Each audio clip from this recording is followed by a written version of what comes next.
Nakon što smo pokopali neke plodove luka i pokrčili biljke koje smo pobrali, oslobodio nam se prostor u vrtu.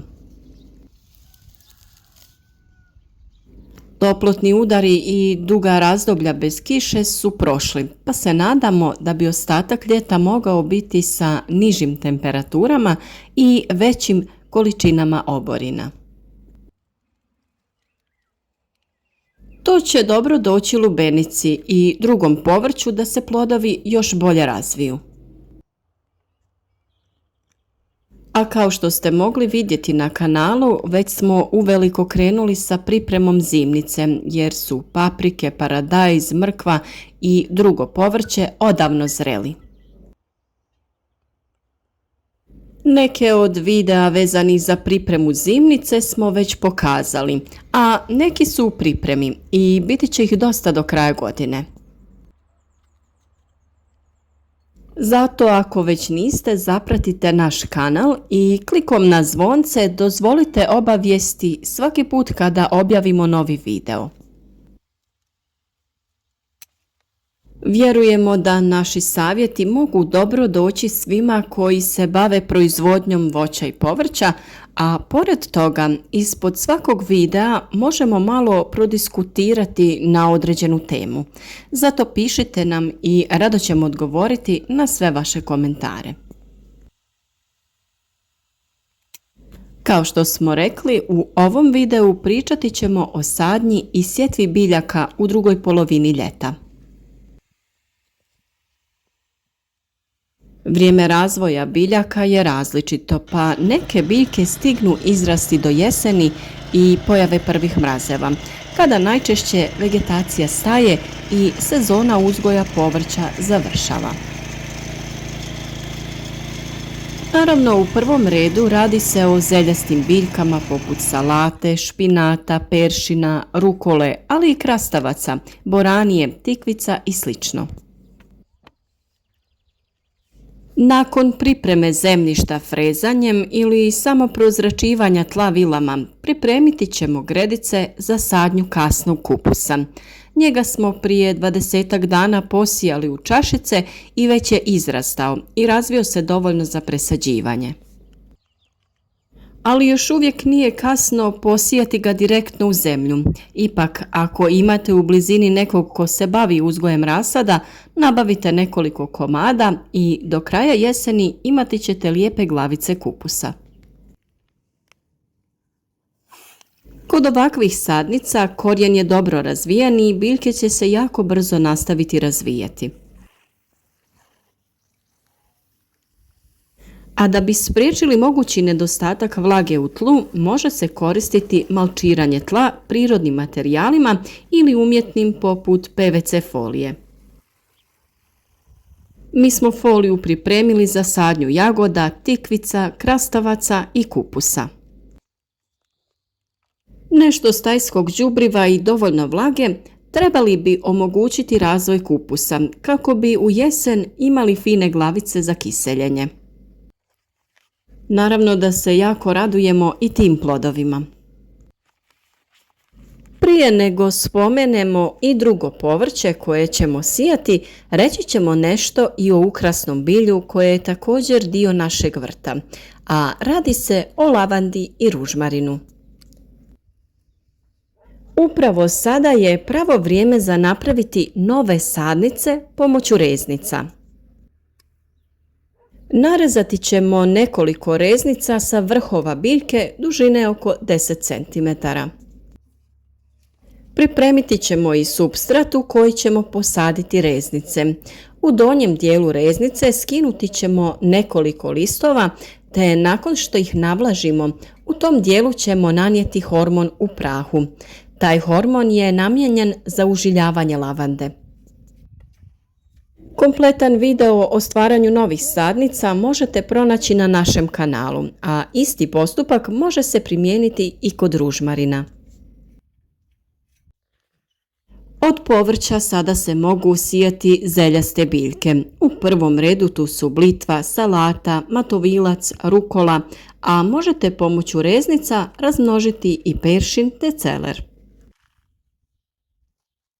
Sjetvu ovih biljaka radimo plitko da bi se što prije probile iz zemlje. Voditi ćemo računa da bilje ne posadimo gusto. Dubina na koju se siju ove biljke je tek nekoliko centimetara, dovoljno samo da pokrije ih tanki sloj zemlje. Osim toga, posaditi ćemo već pripremljene sadnice tikvice, iako ne bi puno zaostali da ih i sad posijemo direktno u zemlju. Ovo povrće dosta brže niče i dovoljno je samo par dana i biljka je izašla iz zemlje.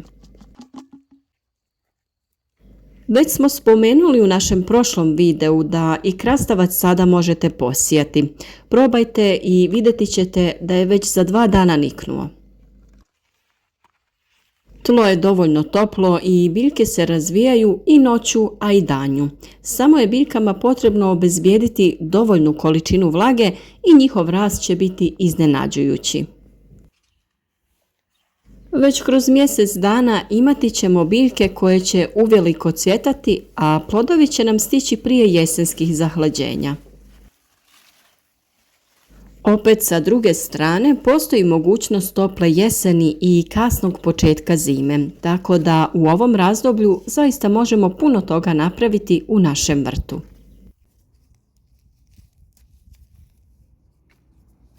Pored povrća, sada je pravo vrijeme da uredimo postojeće ili posadimo nove jagode. Mi u ovom periodu uklanjamo bolesno lišće i okopavamo jagodu.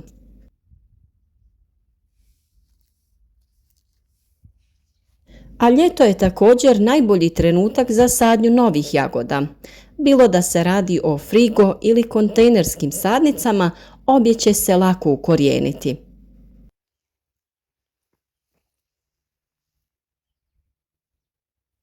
Mi koristimo kontejnerske sadnice sorte Kleri i mjesečarke koje rađaju više puta u godini.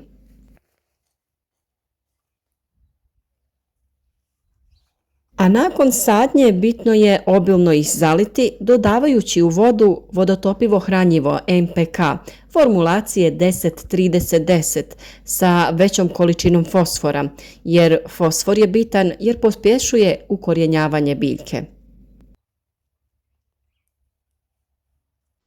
Rukola je biljka koja nas je oduševila prošle godine sa svojim okusom, pa smo je odlučili sijati i ove godine. Ta zeljasta biljka je veoma zdrava i ima puno dobrobiti za ljudski organizam, a naročito je to bitno na kraju godine kada nam imunitet opadne. I nju ćemo kao i ostale biljke plitko posijati u rahlu zemlju. Kod sijanja svih ovih biljaka u periodu ljeta obavezno moramo obratiti pažnju na vlagu jer je tlo dosta zbijeno i teško upija i zadržava vlagu. Još jedna biljka koja niče već za 2 do 3 dana je buranija. Ove godine svi smo imali problem sa visokom boranijom u proljeće. Izrasla je visoko, ali slabo je cvjetavala. Nismo mogli odrediti do čega bi moglo biti jer se isto ponašala biljka u plasteniku i na otvorenom. Najvjerovatnije se radi o lošem sjemenu ili o lošim vremenskim uslovima. U jednu rupu posijati ćemo nekoliko sjemenki. Mi uglavnom sijemo 4 ili 5 sjemenki. A već nakon nekoliko dana biljke će izniknuti, pa treba pripaziti na pokoricu koja se stvara pri zalijevanju. Budući da tlo brzo gubi vlagu, najbolje je tlo između biljaka malčirati. Zato možete koristiti slamu ili osušenu travu nakon košnje. Zaista smo se uvjerili da biljke puno bolje napreduju kada je oko njih malč.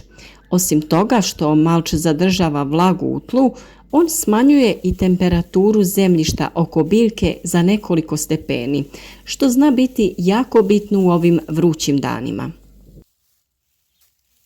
Upravo iz tog razloga malčiranje jako često preporučujemo. Krastavce smo spomenuli u našem prošlom videu, tako da više o sjetvi krastavaca možete pronaći na kanalu.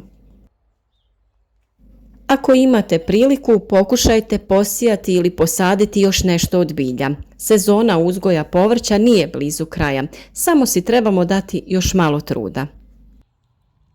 Lijep pozdrav svim našim vrijednim vrtlarima.